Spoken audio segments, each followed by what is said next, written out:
Hello and welcome to my channel.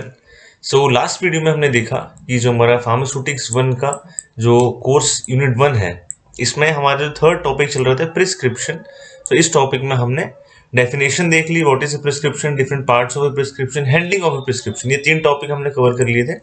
सो इस वाली video में हम देखेंगे एरर्स इन ए प्रिस्क्रिप्शन। एक प्रिस्क्रिप्शन में कहाँ कहाँ एरर होने के चांसेस हैं, और वो एरर फार्मासिस्ट को पहले से इसलिए पता होनी चाहिए कि कहाँ पे एरर हो सकती है, ताकि वहां पे वो ज्यादा ध्यान दे सके।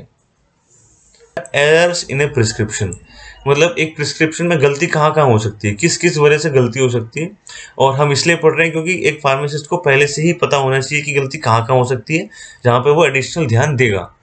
तो फर्स्ट इज एब्रीविएशंस में गलती हो सकती है, नेम ऑफ ड्रग में गलती हो सकती है, स्ट्रेंथ ऑफ प्रिपरेशन में गलती हो सकती है, dosage form of the drug prescribed उसमें गलती हो सकती है, कम्युनिकेशन फेलियर हो सकता है, डोज गलत हो सकती है, इंस्ट्रक्शन टू पेशेंट जो दिया है वो गलत दे सकता है, इनकम्पैटिबिलिटीज हो सकती हैं। तो ये सारी एरर्स हो सकती हैं, इसलिए इनको हम थोड़ा देखेंगे डिटेल के अंदर।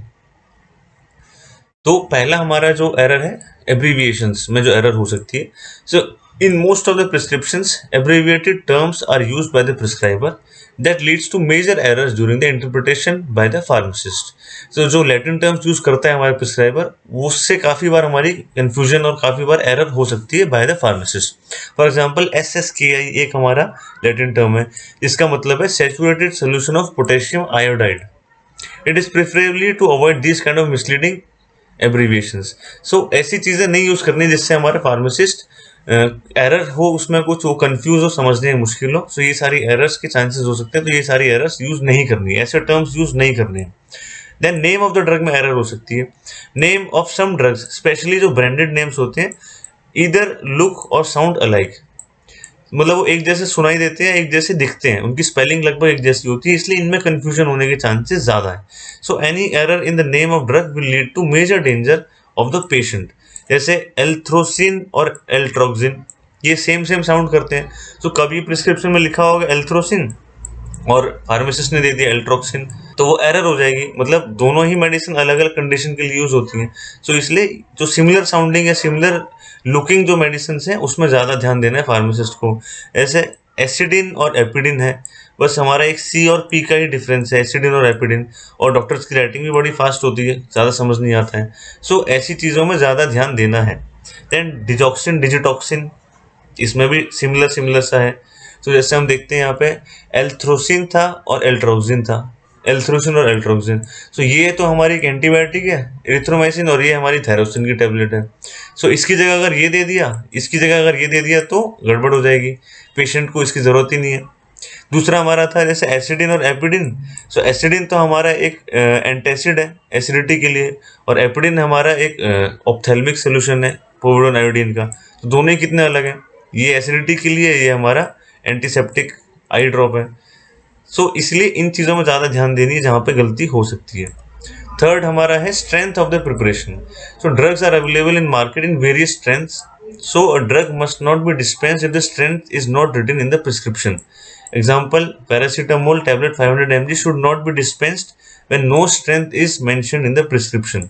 अगर प्रिस्क्रिप्शन में स्ट्रेंथ नहीं लिखी है, तो फार्मासिस्ट को खुद से ही कोई स्ट्रेंथ, वैसे 500 mg ज़्यादा चल रही है अगर, तो 500 mg खुद से नहीं लिख देना है, उसको कंफर्म करना है एक बार हमारे प्रिस्क्राइबर से, फ़ोन से, या हमारे दूसरे किसी फार्मासिस्ट को पूछना है। क्योंकि हमारी पैरासीटामोल की 500 mg भी आती है, इसकी 650 भी आती है। सो अगर मेंशन नहीं किया है इसमें, तो खुद से 500 mg नहीं देना, ये भी हो सकती है क्योंकि वो 650 भी हो सकती है। तो एक बार उसको वापस से कंफर्म करना है डॉक्टर से। Then dosage form of that prescribed product. Many drugs are available in more than one dosage form. Example, liquid, tablet, injections, suppositories. The dosage form intended for the patient must be mentioned in the prescription to reduce ambiguity. So वही एक drug की, जैसे paracetamol की आपने देखा होगा, IV infusions भी आते हैं, टैबलेट भी आती है। तो ऐसी चीज़ें, ऐसी जो ड्रग्स जिनकी मल्टीपल डोसेस अवेलेबल हैं, सो वो प्रिस्क्रिप्शन में पहले से ही मेंशन होनी चाहिए। एक फार्मासिस्ट को खुद से अज्यूम नहीं करना है कि यार ये तो टैबलेट ही लिखी होगी या ये तो सोल्यूशन ही लिखा होगा, ये दे देता हूँ। तो वो एक बार उस केस में भी डॉक्टर से कंसल्ट कर ले, क्योंकि इधर भी एरर होने के चांसेस हैं। थर्ड है communication failure. So failure during the process of patient handling, it includes illegible handwriting, incomplete prescription order, common error includes gram को कोई मिस mg में समझ सकता है, mg को माइक्रोग्राम से कन्वर्ट कर सकता है। सो ये जो हमारी जो कम्युनिकेशन फेलियर या जो इस चीज में एरर हो सकती है, जैसे राइटिंग में प्रॉब्लम हो सकती है, उसकी वजह से भी एरर हो सकते हैं, क्योंकि ग्राम और माइक्रोग्राम में काफी डिफरेंस है, मिलीग्राम और माइक्रोग्राम में काफी डिफरेंस है। mcg इज माइक्रोग्राम, तो इसमें और इसमें काफी डिफरेंस है, 1000 टाइम्स का है, इसमें और इसमें 1000 टाइम्स का डिफरेंस है। सो ये चीजें भी कंफर्म करनी है, खुद से अज्यूम नहीं करना है। Doses, it if unusually high or low dose is mentioned in the prescription, then it must be consulted with the doctor. Sometimes a sustained release dosage form is prescribed thrice or more times daily. Actually, sustained release dosage form should be given once or twice daily. So doses में भी काफी ध्यान देना है, जैसे वो जितनी बार बोल रहे हैं कि 2 टाइम्स अ डे या 3 टाइम्स अ डे। सो जैसे सस्टेन रिलीज फॉर्मुलेशन जो होती है, वो सस्टेन रिलीज होती है, वो बहुत लंबे टाइम तक ड्रग को रिलीज करती रहती है। सो वो दिन में एक बार या 2 बार ही लेनी होती है। तो उसको अगर उसने लिख दिया थ्राइस अ डे, सो वो एक बार वापस से चेक करने की जरूरत है। थ्राइस या 4 टाइम्स अ डे अगर लिख दिया है, तो वापस से एक बार चेक करने की जरूरत है कि कहीं वो इमीडिएट रिलीज को तो नहीं कंफ्यूज कर रहा है। Immediate release and sustain release दोनों अलग अलग है। अगर इमीडिएट रिलीज होगी तो 3 या 4 बार दे सकते हैं दिन में, लेकिन अगर सस्टेन रिलीज होगी तो ये 1 या 2 बार ही देना है दिन में। जैसे कि यहाँ पे मैं बता रहा था, जैसे कि माइक्रोग्राम, जैसे माइक्रोग्राम जो था हमारा, इसमें जैसे लीवोथायरोक्सिन, थायरोक्सिन की जो टैबलेट आती है 50 mcg आती है, 50 माइक्रोग्राम। सो कुछ लोग इसको mcg की जगह mg भी कन्वर्ट करके mg समझ सकते हैं। तो ये चीज ध्यान देनी है। दूसरा मैं था कि हमारा पैरासीटामोल, ये IR टैबलेट है, IR इमीडिएट रिलीज, ये 3 to 4 टाइम्स अ डे हो सकती है। बट पैरासीटामोल की सस्टेन रिलीज टैबलेट भी आती है, जो कि हमारे दिन में 1 या 2 बार ही लेनी होती है। सो अगर खाली पैरासीटामोल SR लिखा है डॉक्टर ने, पैरासीटामोल SR, और उसके आगे लिख दिया कि 4 टाइम्स अ डे, सो वो भी एक बार चेक करना है कि ये तो गलत लिख दिया उसने, ये SR नहीं है, IR होगा 4 टाइम्स अ डे। ऐसा है तो उसके बाद भी हमें डॉक्टर को एक बार कंफर्म करना है कि क्या है। फिर 7th हमारा instruction to the patient. Sometimes the instruction for a certain preparation is either omitted or mention partially. The route of administration should be mentioned clearly. कई बार जो इंस्ट्रक्शन टू द पेशेंट होती है, जो हमारा सिग्नेचर वाला part था, वो कई बार डॉक्टर आधा अधूरा लिख देता है या कई बार लिखता ही नहीं है। तो वो सारी इन्फॉर्मेशन आपको खुद से एक बार वापस कंफर्म करना है डॉक्टर से, फिर पेशेंट को बताना है खुद से। या फिर जो रूट ऑफ एडमिनिस्ट्रेशन है वो प्रॉपरली मेंशन होना चाहिए कि ओरल लेना है या रेक्टल लेना है या नेजल लेना है, क्या रूट से लेना है वो आपको बताना है।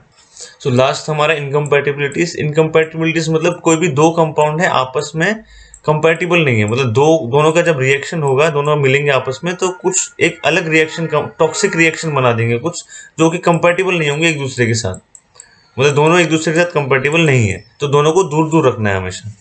So it is essential to check that there is no pharmaceutical or therapeutic incompatibilities in the prescription. If more than 2 medicines are prescribed, then it is duty of the pharmacist to see whether their interaction will produce any harm to the patient or not. मतलब कई बार एक से ज़्यादा अगर 2-3 medicine लिखी है उसमें prescription के अंदर, तो एक फार्मासिस्ट को देखना है कि इनके अंदर इनकम्पैटिबिलिटी तो नहीं है, कहीं ये सारे कंपैटिबल है ना एक दूसरे के साथ। तो ये चीज़ें चेक करनी है, और इस कंपैटिबिलिटीज इसीलिए पहले से पता होनी चाहिए फार्मासिस्ट को। Then certain drugs have interaction with food. एक होता है ड्रग ड्रग इंटरेक्शन, मतलब एक ड्रग दूसरे ड्रग के साथ इंटरेक्शन कर रहा है। एक होता है ड्रग फूड इंटरेक्शन, एक ड्रग फूड मटेरियल के साथ इंटरेक्शन कर रहा है। तो ये दोनों के बारे में ही पता होना चाहिए फार्मासिस्ट को।